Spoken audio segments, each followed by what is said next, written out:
રસ્તે રખડતી રંજાડનો રસ્તો કરો। શ્વાનના ખસીકરણ પાછળ ખર્ચાતા કરોડો રૂપિયા છતાં પણ જમીન પર કેમ નથી ઘટતો આતંક। મહીસાગરમાં લાલ પાણીનો એવો આતંક છે કે હવે ગામના લોકો ઈચ્છા મૃત્યુ માંગી રહ્યા છે। બનાસકાંઠાના કાકવાડા ગામેથી પોલ નહીં તો વોટ નહીંનો ઉઠ્યો છે અવાજ। શું પોલીસ ઊંઘે છે? ચોર જે રીતે બેફામ બન્યા છે તેને લઈને આ સવાલ પણ ઉઠી રહ્યો છે। તો છોટા ઉદેપુરથી બતાવીશું ભણશે ગુજરાત આગળ વધશે ગુજરાતના સૂત્રની જમીની હકીકત। કચ્છ બાદ હવે સૌરાષ્ટ્રની ધરા ધ્રુજી છે। રાજકોટ જિલ્લામાં 1.5 કલાકની અંદર જ ઉપરા છાપરી ભૂકંપના 6 આંચકા નોંધાતા ભયનો માહોલ સર્જાયો। લોકો ભયના માર્યા ઘરની બહાર દોડી આવ્યા। વિદ્યાર્થીઓની સુરક્ષાને ધ્યાનમાં રાખી સ્કૂલની અંદર રજા જાહેર કરવી પડી।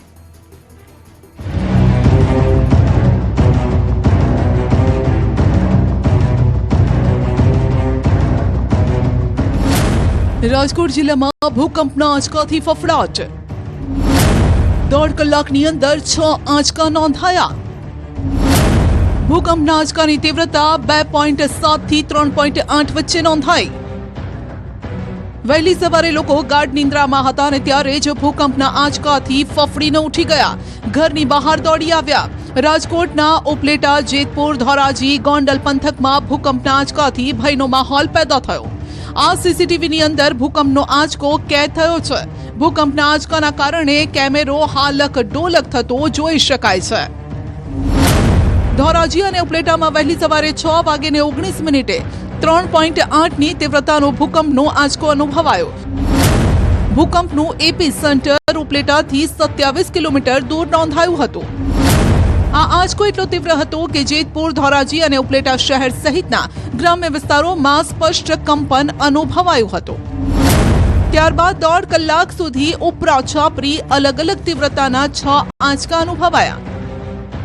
આ આંચકા બાદ લોકો ઘરની બહાર દોડી આવ્યા। ઘરની અંદર જતા પણ હવે લોકો ડરી રહ્યા છે। એક બાજુ શિયાળાની કડકડતી ઠંડી છે ને બીજી તરફ વારંવાર ધરા ધ્રુજી રહી છે, જેના કારણે લોકો પણ ઠંડીમાં ઠોઠવાઈ રહ્યા છે અને ઘરની બહાર રહેવા મજબૂર છે।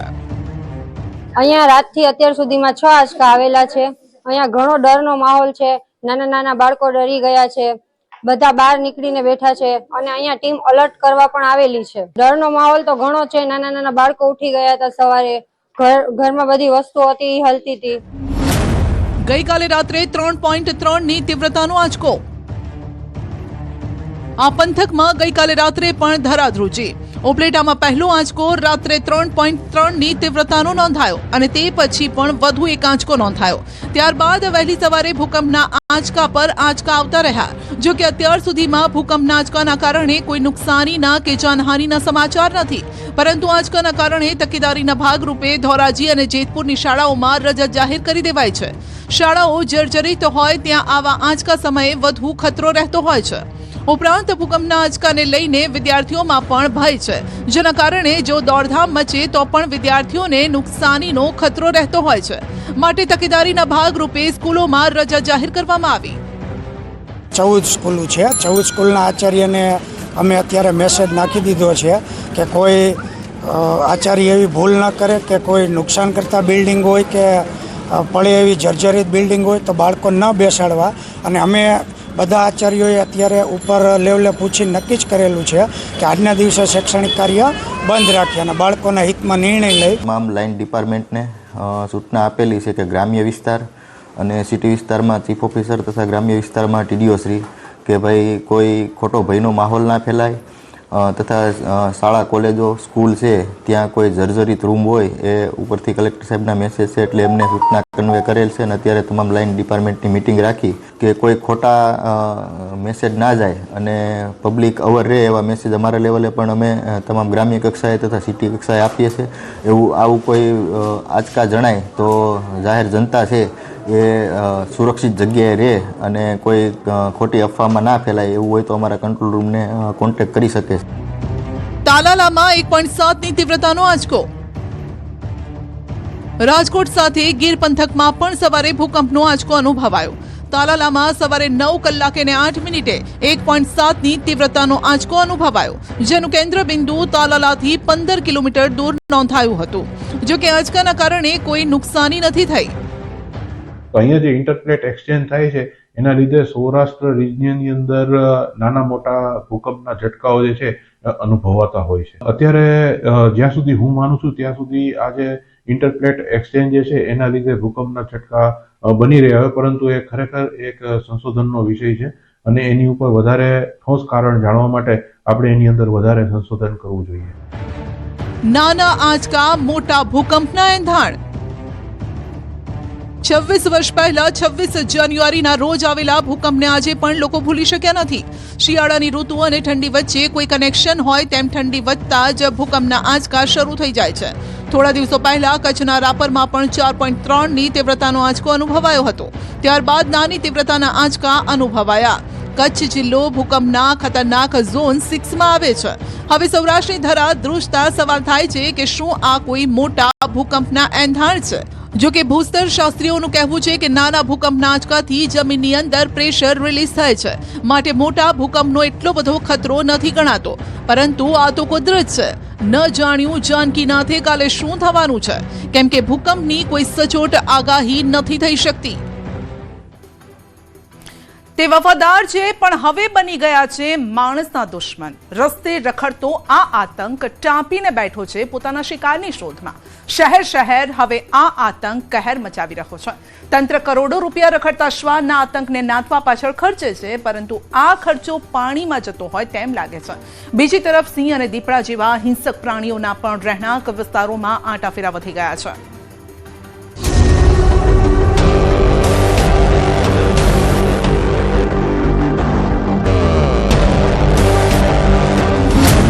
રસ્તા પર ન રાહદારી સલામત, ન વાહન ચાલકો સલામત. પ્રસંગોની પણ પથારી ફેરવે છે આ આતંક. ખેડૂતો ખેતરે જતા ડરી રહ્યા છે. 4 પગના આતંકે હવે તો હદ પાર કરી. રખડતા શ્વાનના ત્રાસના લાઈવ દ્રશ્યો. ઘરની બહાર નીકળો અને આ ડાઘિયાઓની નજર તમારા પર ન પડે તેવું બને જ નહીં. રાજકોટના મહેશ્વરી સોસાયટીના સીસીટીવી છે, જ્યાં જેવી જ્યાં બાળકી ઘરની બહાર નીકળી કે એક શ્વાન દોડતું તેની તરફ દોડી આવ્યું. બાળકી આ શ્વાનથી તો બચી ગઈ, પરંતુ તેને ખબર ન હતી કે પાછળ જ બીજો શ્વાન તેના પર તૂટી પડશે. બંને શ્વાન આક્રમક બનતા બાળકીએ તેમનાથી બચવા માટે દોટ મૂકી. જૂની મહેશ્વરી સોસાયટીમાં રખડતા શ્વાનનો આતંક હવે હદ પાર કરી ગયો છે. લોકો શ્વાનના કારણે ઘરની બહાર નીકળતા પણ ડરી રહ્યા છે, જેના કારણે બાળકો માનસિક રીતે ડરી ગયા છે. શ્વાનનો ત્રાસ માત્ર લોકો પૂરતો સીમિત નથી, પરંતુ તેઓ સ્થાનિકોની પાર્ક કરેલી ગાડીઓને પણ નુકસાન પહોંચાડી રહ્યા છે. જુઓ આ સીસીટીવી, જેમાં શ્વાન રસ્તા પર પાર્ક કરેલી કારનું કવર ફાડી નાખે છે. રિક્ષાને પણ નુકસાન પહોંચાડતા સીસીટીવી સામે આવ્યા છે.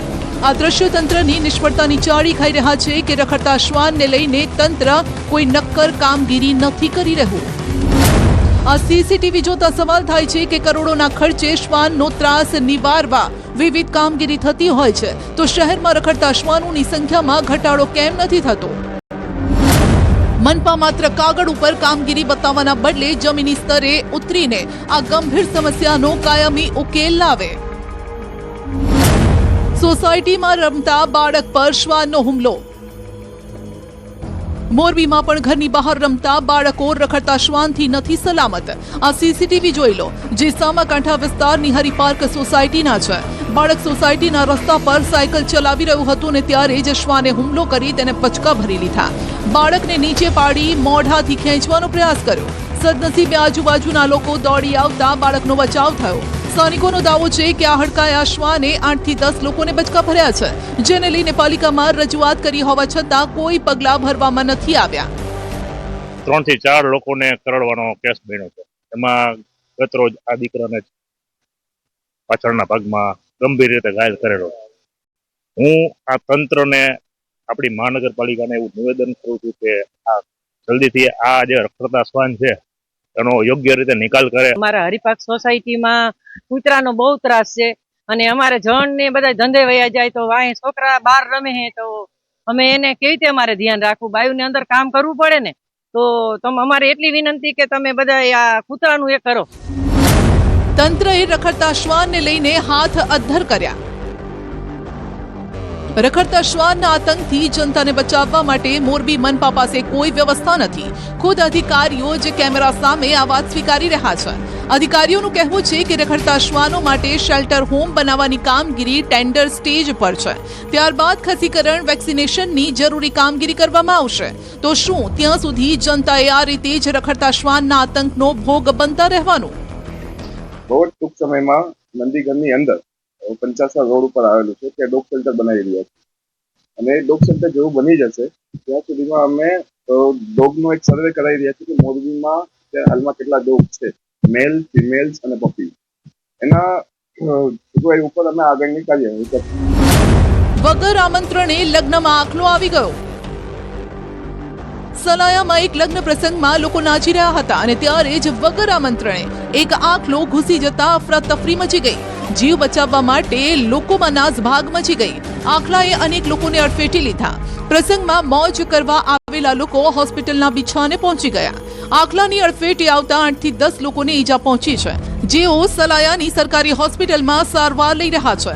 એક ઈજાગ્રસ્તની તબિયત વધુ લથડતા તેને ખંભાળિયા હોસ્પિટલમાં ખસેડવામાં આવ્યા. નાવડા ગામે એક સાથે 3 દીપડા દેખાયા. ખેતરે રખોપા કરવા નથી જઈ શકતા ખેડૂત. વંથલીના ગ્રામ્ય પંથકમાં દીપડા સિંહના આંટાફેરા વધતા સ્થાનિકોમાં ફફડાટ ફેલાયો છે. નાવડા ગામે તો એક સાથે 3 દીપડા દેખાતા ગામ લોકોમાં ભયનો માહોલ છે. નાવડા, સુખપુર, સાંતલપુરમાં દીપડાની અવરજવરથી અહીં વસતા લોકોના જીવ તાળવે ચોંટ્યા છે. રાતના સમયે ખેડૂતો ખેતરે પાકના રખોપા કરવા નથી જઈ શકતા. વહેલામાં વહેલી તકે દીપડાને પાંજરે પૂરવાની સ્થાનિકોની માંગ છે. અમારા ગામના ખેડૂતો તેમજ મજૂરો પોતાની વાડીઓમાં કામ કરવા માટે જાય તો જાય કઈ રીતે? ખેડૂતોને એટલો બધો ત્રાસ છે કે આખી રાત ખેડૂતો રખોલા કરે. રખોલા કરવા પોતાની વાડીએ જાય માંડ કરીને, તો સિંહ અથવા દીપડો એને રસ્તામાં ભટકે તો પોતાના જીવને જોખમે પોતે માંડ રખોલા કરે ને પોતાના પાક બચાવે. અમારે આજ પ્રશ્ન એવો ઊભો છે કે પોતાનો પાક બચાવવો, પોતાનું જીવન બચાવવું, પોતાના પશુઓ બચાવવા કે પોતાને બચવું. જંગલી પ્રાણીઓના ત્રાસથી કેટલાય ખેડૂતો એવા છે જેમને રવિ પાકનું વાવેતર જ નથી કર્યું. જંગલી પ્રાણીઓના ત્રાસથી ખેતરે જો ખેડૂતો ન જઈ શકે તો વાવણી કેવી રીતે થાય? હવે અહીંયા અમારે એટલી બધી રાઈડ છે કે આ જનાવરની કે અટાણે નહીં હોય તો મને 10 વાર તો દીપડા ગામમાં છે, કેટલા હાવીજું છે. પછી આ રોજનો ત્રાસ અમારે પૂરેપૂરો છે. રોજના ત્રાસમાં અમને એમ થાય કે અમારે આમાં ઘઉં વાવવા કે ન વાવવા. અટાણે એમ થાય કે આમાં કેમ જીવવું? હવે આ સરકાર આમાં કંઈ ધ્યાનમાં લેતી નથી તો અમારે કરવું શું? વન વિભાગ હવે જંગલી પ્રાણીઓના ત્રાસને લઈને એક્શનમાં આવ્યું છે. વન વિભાગની ટીમો સતત પેટ્રોલિંગ કરી રહી છે. જે તે વિસ્તારમાં દીપડાને પકડવા પાંજરા પણ ગોઠવવામાં આવ્યા હોવાનો દાવો કરવામાં આવ્યો છે. સ્ટાફ દ્વારા સઘન પેટ્રોલિંગ, ફૂડ પેટ્રોલિંગ પણ કરીએ છીએ અને વાહનો દ્વારા પણ પેટ્રોલિંગ કરવામાં આવે છે. વંથલી રાઉન્ડના તમામ સ્ટાફને સાથે રાખી અને રેન્જ ફોરેસ્ટ ઓફિસર, વન્ય વિભાગ, આપણો આ જે જૂનાગઢનો રાઉન્ડ છે વંથલી રાઉન્ડ, એના આરએફઓ દ્વારા પણ સાથે રહી અને પેટ્રોલિંગ કરી અને એની સંભાળ લેવા માટે અને એમને યોગ્ય સ્થળે ખસેડવાની કાર્યવાહી કરવામાં આવે છે. 2024ના ગત વર્ષની અંદર આપણે દીપડાના વંથલી રાઉન્ડમાંથી 9 રેસ્ક્યુ કરેલા છે અને રાઉન્ડ અબાઉટ આપણે એમના 41 જેટલા મારણ કેસ થયેલા છે અને આપણે ખેડૂતોને અને જે કોઈ પશુઓના મૃત્યુ થયા છે એને આપણે વળતર ચૂકવ્યા છે. ટ્રેન રોકી રેલવે ટ્રેક પર આવેલા સિંહને બચાવાયો. અમરેલીના પીપાવાવ ફોર્ટથી સાવરકુંડલા રેલવે ટ્રેક પર એક સિંહે ધામા નાખ્યા. રાજુલાના વાવેરા ગામ નજીક રેલવે ટ્રેક પર સિંહ બેસી ગયો હતો અને ત્યારે જ ત્યાંથી ટ્રેન પસાર થઈ. ટ્રેનના લોકો પાયલટની ટ્રેક પર બેઠેલા સિંહ પર નજર પડી. તેમણે ટ્રેન થંભાવી દીધી અને પછી વન વિભાગને જાણ કરવામાં આવી. 1 કલાકની ભારે જહેમત બાદ સિંહ ટ્રેક પરથી ખસ્યો. ટ્રેનના લોકો પાયલટની સતર્કતાના કારણે સિંહનો જીવ બચી ગયો. મહીસાગરમાં કેમિકલ વેસ્ટ કંપનીથી લોકોની જિંદગી નરક જેવી બની ગઈ છે. લોકો હવે લાલ પાણીના આતંકથી રેબાઈને મરવાની જગ્યાએ સરકાર પાસે ઈચ્છા મૃત્યુ માંગી રહ્યા છે. લોકોએ પ્રાંત અધિકારીની ઈચ્છા મૃત્યુની મંજૂરી માંગતો આવેદન પત્ર પણ પાઠવ્યું.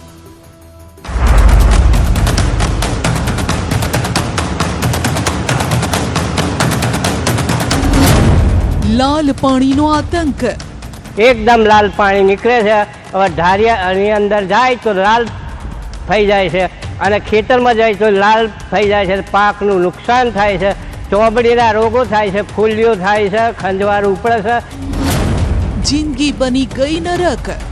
હવે ખેડૂતો મરવા પડ્યા છે સાહેબ, એના કરતાં તો સ્વેચ્છિત રીતે મરણ કરવું એ સારું સાહેબ, એ જ અમે ઈચ્છીએ છીએ. લોકો માંગી રહ્યા છે મોત. હવે સરકાર જોડે અમારી એક જ માંગ છે કે આ ડમ્પિંગ સાઇટને કાયમી ધોરણે બંધ કરો, અથવા તો આ રીબાઈને મરતા અમને છોડી દીધા એના કરતો ઈચ્છા મૃત્યુ જ્યારે ફાવે ત્યારે અમે મરી શકીએ એવી અમને પરમિશન આપે. મહીસાગરના બાલાસિનોરના જમિયતપુરાના આ લોકો રીબાઈને મરવાની જગ્યાએ સરકાર પાસે ઈચ્છા મૃત્યુની માંગ કરી રહ્યા છે. કારણ છે આ લાલ પાણી, જે તેમની જિંદગીમાં ઝેરની જેમ પ્રવેશી ગયું છે, જેને આ લોકોની જિંદગી નરક જેવી કરી નાખી. અહીં આવેલી મોરિયા એન્વાયરમેન્ટ પ્રાઇવેટ લિમિટેડ નામની કેમિકલ વેસ્ટ કંપનીના કારણે 5 કિલોમીટર વિસ્તારમાં જમીનના તટમાં લાલ પાણી આવે છે.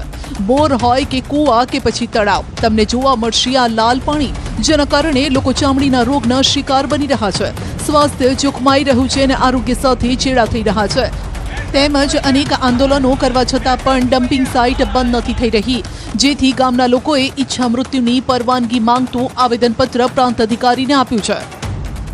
જીપીસીબી અગાઉ અહીંયાથી જે રિપોર્ટો લીધા એ રિપોર્ટોના આધારે ડમ્પિંગ સાઇટને બંધ કરવામાં આવેલી નાયબ કલેક્ટર સાહેબ દ્વારા, પરંતુ ત્યારબાદ અહીંયા ચાલુ કરવામાં આવી છે. જીપીસીબીને 3 મહિનામાં એકવાર વિઝિટ કરીને એના રિપોર્ટો રજૂ કરવાના હોય છે. અહીંયા તો તમામ જગ્યાએ લાલ પાણી અને કેમિકલ દેખાય છે, તો જીપીસીબી કયા રિપોર્ટો રજૂ કરે છે જેના કારણે આ ડમ્પિંગ સાઇટ બંધ થઈ? હવે સરકાર જોડે અમારી એક જ માંગ છે કે આ ડમ્પિંગ સાઇટને કાયમી ધોરણે બંધ કરો, અથવા તો આ રીબાઈને મરતા અમને છોડી દીધા એના કરતો ઈચ્છા મૃત્યુ જ્યારે ફાવે ત્યારે અમે મરી શકીએ એવી અમને પરમિશન આપે. સમગ્ર ગુજરાતમાંથી કેમિકલ યુક્ત ઘન કચરો આ કંપનીમાં લાવીને ઠાલવવામાં આવી રહ્યો છે. કંપનીમાં મોટો ઊંડો ખાડો કરી ઘન કચરો ઠાલવવામાં આવે છે, જેના કારણે જમીનમાં લાલ કેમિકલ ઉતરી રહ્યું છે અને બોર તથા કૂવામાં આ લાલ પાણી જોવા મળી રહ્યું છે. ખેડૂતોની ખેતી આ પાણીના કારણે બરબાદ થઈ ગઈ છે. પશુઓને ના છૂટકે આ પાણી પીવડાવવું પડતું હોવાથી દૂધમાં ઘટાડો જોવા મળી રહ્યો છે. સ્થાનિકોનો આક્ષેપ છે કે કંપની સામે અવાજ ઉઠાવનારને હેરાન કરવામાં આવે છે. અહીંયા મેસેજ મોરિયા કંપની બહુ ટાઈમ સમયથી ચાલુ રહી છે, પણ એનું કોઈ કારણથી બંધ નથી કરતી શકતી. સામ દામ દંડ બધું મળી ગયું છે સાહેબ, અને અહીંયા કંપનીના કોઈ પણ વ્યક્તિએ ગુનો ઉઠાવ્યો છે તો એને અંદર કરી દેવામાં આવે છે સાહેબ. પોલીસ દ્વારા ત્રાસ આપવામાં આવે છે. વત્તા અહીંયા બધા નુકસાનો થાય છે. પાણી લાલ થઈ ગયું છે, એકદમ પાણી લાલ થઈ ગયું છે. અહીંયાના લોકોનો રોગો કે જેવા કે દાદર, ખરજવો, ખસ, પછી એવી દાદર થાય છે કે પાણી વાળવાથી ખેડૂતોને હાથ લાલ થઈ જાય છે, પાણીનું નુકસાન થાય છે. પાણી પીવા માટે બહારથી લાવવું પડે છે. આમ ખેડૂત કઈથી બહારથી પાણી લાવી શકે? અહીંયા એ જ પાણી વાપરવું પડે છે અને બહુ જ નુકસાન થાય છે. શ્વાસની બીમારી થાય છે અને હાલ આ અહીંના કૂવાના ખેડૂતોને ખરાબ પરિસ્થિતિ થઈ છે. ખાટલા વશ થઈ ગયા છે. શ્વાસોશ્વાસની ક્રિયા કમ્પ્લીટ ચાલુ છે. અને આ ડમ્પિંગ સાઇટની દુર્ગંધ 5 થી 6 કિલોમીટર સુધી જાય છે રેન્જ. અમે ખેતી વર્ગના માણસો છીએ, તો અમારે ખેતરમાં કઈ રીતના કામ કરવું? અમારાથી રાત દિવસ રવાતું નહીં ગંદકીના કારણે. તો આ કંપની કાયમી ધોરણે બંધ થવી જોઈએ, નહીતર અમને સ્વૈચ્છિક મૃત્યુનો પરમિશન આપે સરકાર. જો 2 જ વર્ષમાં આ પરિસ્થિતિ જોવા મળતી હોય તો આગામી સમયમાં શું પરિસ્થિતિ થશે? સ્થાનિક લોકો એ વિચારીને ચિંતામાં ડૂબી ગયા છે. લોકો જીપીસીબીની કામગીરી સામે સવાલ ઉઠાવી રહ્યા છે. ચૂંટણી બહિષ્કારની ચીમકી બાદ કંપની બંધ કરવામાં આવી હતી. ફરી જીપીસીબીએ ખોટા રિપોર્ટ રજૂ કરી કંપનીને ચાલુ કરી હોવાનો આક્ષેપ થઈ રહ્યો છે અને માટે હવે સ્થાનિકોએ ફરી ચૂંટણી બહિષ્કારની ચીમકી ઉચ્ચારી છે.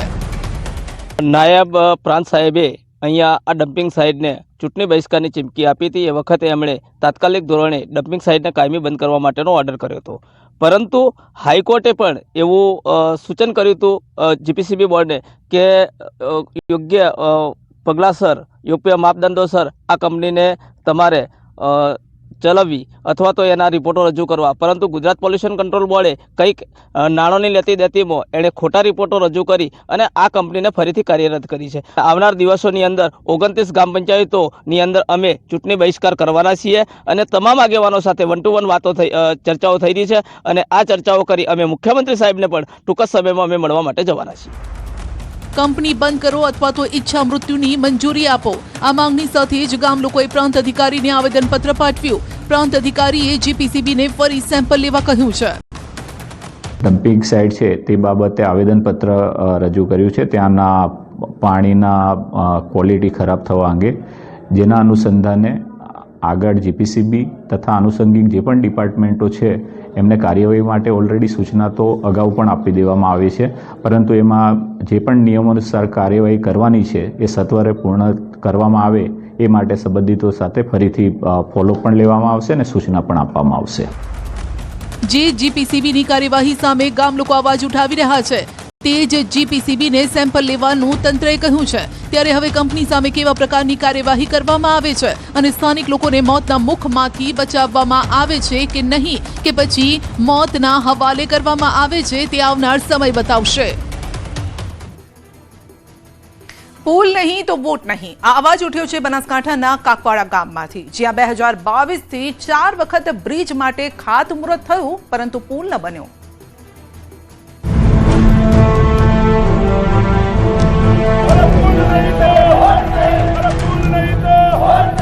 અમે નદીમાંથી જાય તો અમને ડર લાગે છે.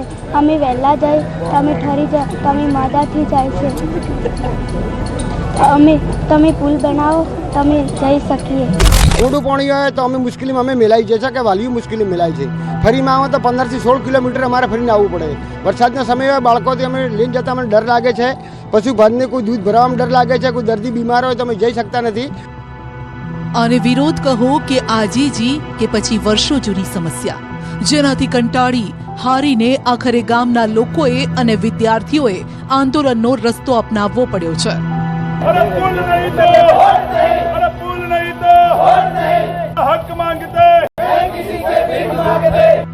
એક પુલ ન હોવાથી લોકોએ દિવસ રાત કેવી મુશ્કેલી વેઠવી પડે છે, આ તેની વાત છે. બનાસકાંઠાના અમીરગઢના કાકવાડાની આ સમસ્યા છે, જે તંત્રના બહેરા કાને સંભળાય માટે હવે બાળકોએ રસ્તે ઉતરવું પડ્યું છે. કાકવાડા ગામમાંથી બનાસ નદી પસાર થાય છે. ગામના લોકોને કંઈ પણ કામ હોય તો આ નદીમાંથી પસાર થઈને બીજા છેડે જવું પડે છે. બ્રિજના અભાવે વિદ્યાર્થીઓ, પશુપાલકો અને ગ્રામજનો વર્ષોથી બસ આ જ રીતે જીવના જોખમે આ બનાસ નદી પાર કરી રહ્યા છે. શિયાળામાં એક તો કડકડતી ઠંડી ને નીચે નદીનું ઠંડુ ઠંડુ પાણી, જેમાંથી પસાર થવાથી બાળકો બીમાર પણ પડી રહ્યા છે. ને ચોમાસામાં તો વાત જ ન પૂછો. પૂર જેવી પરિસ્થિતિ સર્જાતા લોકોએ ઘરની બહાર નીકળવું મુશ્કેલ બની જાય છે. બાળકોનો અભ્યાસ પણ બગડે છે. ને જો કામ કરવા નીકળવું જ હોય તો 10 કિલોમીટર લાંબો ફેરો ફરીને જવું પડે. એવું નથી કે નેતાઓએ અહીં જોયું નથી. નેતાઓ આવ્યા, ખાતમુહૂર્ત કર્યા, ફોટો પણ પડાવ્યા ને પછી જતા રહ્યા. અને આવું તો 4 વખત થયું, પણ નેતાઓ ગયા પછી ડોક્યું કરવા પાછા નથી આવતા. ત્યારે ગામ લોકો હવે તેમને શોધી રહ્યા છે. ભારતીય જનતા પાર્ટીના માણસોએ જ્યારે ઇલેક્શન આવે ત્યારે એ લોકો આવીને અહીંયા ખાતમુહૂર્ત કરે છે, મંદિરના અંદર મંડપો બધે છે, તમને આટલા કરોડની ગ્રાન્ટો આપી છે, એવી 4 વખતે મુહૂર્ત થયું છે. અને હાલના સંજોગોમાં જે કામ મંજૂર થઈ ગયું છે તો આ કોન્ટ્રાક્ટર કેમ કામ ચાલુ કરતો નથી, એનું કારણ મને એવું લાગે છે કે ચૂંટણી આવવાની તૈયારી ઉપર કામ ચાલુ કરો તો તેને વોટ મળે. ત્યારે જો 1 મહિનામાં તંત્ર ન જાગ્યું તો આ ગામ લોકોએ બ્રિજ નહીં તો વોટ નહીં અને ચૂંટણી બહિષ્કારનો નિર્ણય લીધો છે. આવી કડકડ ઠંડીમાં ત્યારે ઠંડા પાણીઓ ખૂબ વહેણ વહે છે. આના કારણે બાળકો બીમાર પણ થતા હોય છે. તો આ અનુસંધાને અમારે કલેક્ટરશ્રીને આજે આવેદનપત્ર આપી જણાવવાનું છે કે સાહેબ, અમારા ગામની અંદર 2022નું જો ખાતમુહૂર્ત થયું પુલ બનાવવા માટેનું, તો આજ દિન સુધી કામકાજ ચાલુ કરવામાં કેમ નથી આવતું અને કોના ઇશારે કામ બંધ કરવામાં આવ્યું છે. તાત્કાલિક ધોરણે કામકાજ ચાલુ કરવામાં, જો કામકાજ ચાલુ 1 મહિને કરવામાં નહીં આવે તો આનાથી 10 ગણી વધારે સંખ્યા લઈ અમે કલેક્ટર ઓફિસે ધરણા કરીશું.